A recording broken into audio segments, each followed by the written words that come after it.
There is a particular cruelty in the specific kind of physical collapse that arrives not as a sudden event, but as the accumulated invoice of decades of work that the body was never allowed to properly recover from.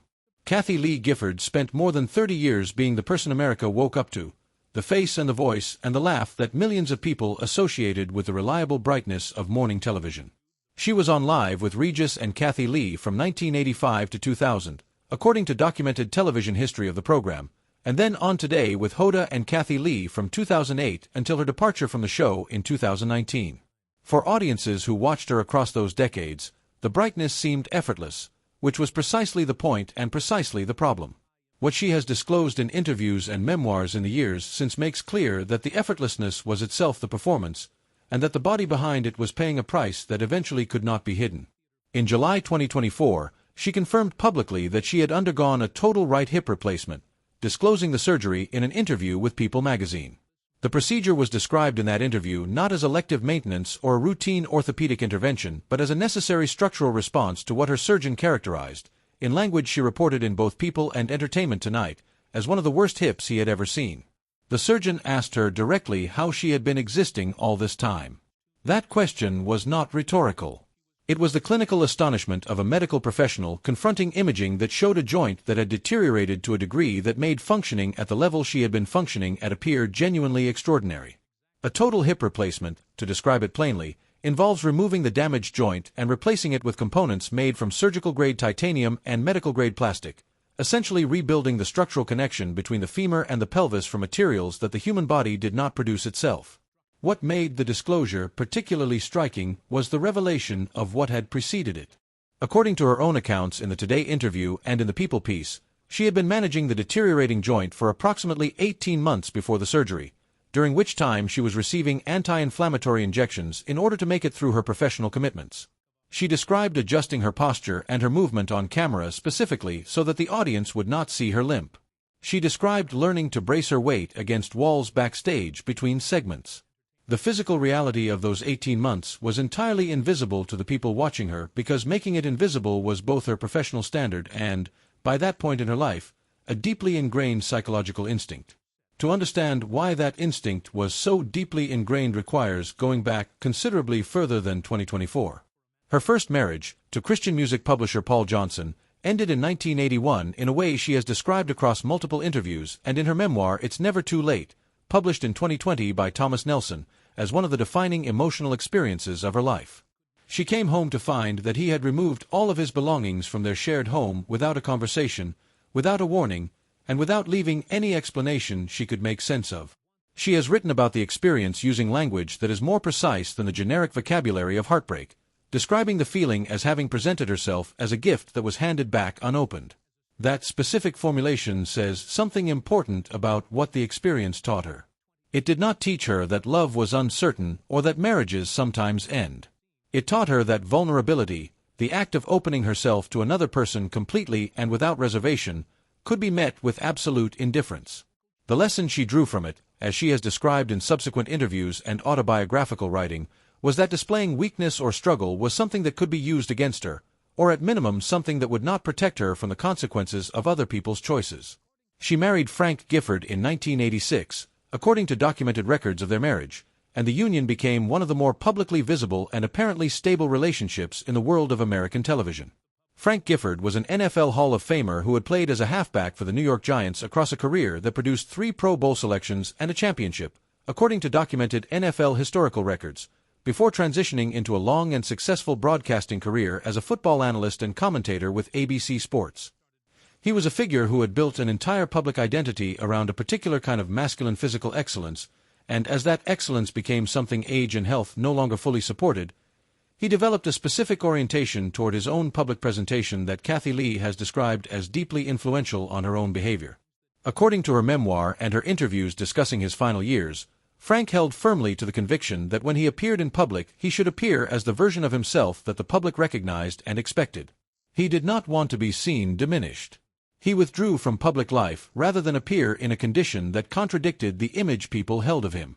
He died on August 9, 2015, at the age of 84, according to documented records of his death, which was later attributed to chronic traumatic encephalopathy, the progressive neurological condition associated with repeated head trauma sustained over the course of a career in contact sport, according to posthumous testing conducted and reported on by multiple news organizations. The pattern Frank modeled, the idea that the appropriate response to physical decline was to conceal it rather than to acknowledge it publicly, was something Kathie Lee absorbed and applied to her own situation in the years that followed his death. She has described in the interview with the Tennessean, conducted at her Nashville home where she relocated after leaving New York, converting a ground floor room into a writing studio specifically because navigating stairs had become a source of visible difficulty she did not want anyone to witness. The modification of her environment was a practical accommodation to physical limitation, but it was also, by her own description, a way of managing the distance between how she felt and what she was willing to show. She told interviewers that by the period before the surgery, her face was locked in a constant grimace from the pain when she was not actively performing for an audience, and that the memory of Frank's approach to the same challenge had reinforced her instinct to stay inside rather than allow herself to be seen in a way that contradicted the image she had sustained for decades. The physical origin of the hip damage is traceable through her documented professional history in ways that her surgeon's assessment confirmed. Kathie Lee has spoken across multiple interviews and in her own accounts of her career about the theatrical and musical work she undertook alongside her television commitments, including extensive stage work that involved physical performance demands that were categorically different from what a conventional television host would be expected to manage. She performed in Annie and other theatrical productions during periods documented in Playbill and in entertainment reporting of those years. Stage performance involving repeated physical comedy, intentional falls choreographed for comedic effect, squat-to-floor movements, and the kind of impact work that musical theater routinely requires places very specific demands on hip joints that differ fundamentally from the demands of a sedentary or even moderately active professional life. Theater floors, which are typically constructed from hardwood over concrete or other rigid underlayment for acoustic reasons, do not absorb impact the way soft surfaces do. Every hard landing goes through the joints rather than through the floor. Across hundreds of performances over multiple years, that accumulation builds a load on the cartilage of the hip that has no recovery phase if the performer does not undertake active orthopedic maintenance between engagements. She has described her approach to the physical discomfort of that work as consistent with the mentality of her era and her profession, which treated pushing through pain as a mark of professional commitment rather than as a warning signal deserving of medical attention. That mentality has been widely documented in research on performing arts medicine as a significant contributor to the elevated rates of musculoskeletal injury among theatrical performers compared to comparable general populations. The joint does not respond differently based on how professionally one pushes through the pain it is generating. It continues to deteriorate on its own biological timeline, regardless of one's professional ethic. By the time she was in her early 70s and the deterioration had reached the level her surgeon described, the cartilage that normally cushions the joint had been effectively eliminated over the preceding decades of cumulative impact. The surgery itself and the recovery period that followed produced consequences she has spoken about with a candor that represents a significant departure from the management of her public image that had characterized most of her career. She told People magazine on March 12, 2024, that she viewed the concept of the golden years as a lie. The statement was blunt and unqualified and arrived from someone who had spent the better part of her professional life in a role that required radiating the opposite conclusion. The 6-month weight-bearing restriction that followed the surgery meant that she could not lift her grandchildren during their visits, a limitation she described across interviews as among the most painful practical consequences of her recovery. She has 5 grandchildren, and the inability to pick them up or carry them in the spontaneous physical way that grandparenting involves was a form of loss she did not attempt to minimize or soften in her public accounts of the recovery period. She also addressed concurrent vision difficulties, specifically cataract development requiring surgical intervention, which she disclosed in the same period as the hip replacement. Cataracts, which involve the clouding of the eye's natural lens and progressively compromise depth perception and contrast sensitivity, create practical mobility challenges that interact with existing orthopedic limitations in ways that compound one another. Navigating stairs or uneven surfaces requires accurate spatial perception, and when that perception is degraded simultaneously with the structural support that makes walking itself physically manageable, the effective radius of safe independent movement contracts significantly. The combination of recovering from major joint replacement surgery while also dealing with compromised vision during the cataract recovery period left her in a situation where her Nashville home, modified specifically to allow single-floor living, was the practical boundary of her daily life for an extended period. What she described doing with that situation is worth examining on its own terms rather than simply as a record of limitation. She continued writing, which does not require physical mobility. She maintained a daily prayer practice that she has described in interviews across multiple years as the primary structure that gives her daily life meaning and emotional continuity. She has spoken about her Christian faith since early in her public career, and its role in her life is documented across decades of interviews and in her multiple memoirs, including I Can't Believe I Said That, published in 1992, and Just When I Thought I'd Dropped My Last Egg, published in 2008, as well as It's Never Too Late. The faith practice she describes is not decorative. It is something she has consistently framed as the load-bearing element of her interior life, the thing that remained when physical capacity and professional identity and public visibility were no longer available to organize her days around. She was born on August 16, 1953, in Paris, France, according to her documented biography, where her father was stationed with the U.S. Navy, and grew up in the Maryland suburbs of Washington, D.C. before beginning a singing and performing career that eventually brought her to New York and to the television work that made her nationally known.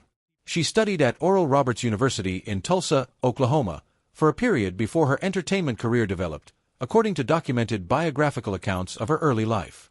The faith she encountered in that context has remained a consistent feature of her public identity in a way that is relatively unusual among people of comparable celebrity, not as a performed or strategic element of her public presentation, but as something she has returned to repeatedly across decades of interviews when discussing how she navigates difficulty. At 72, the portrait she has presented of her current life is one of someone who has made a genuine reckoning with the distance between the identity she performed for 3 decades and the conditions of her actual physical existence.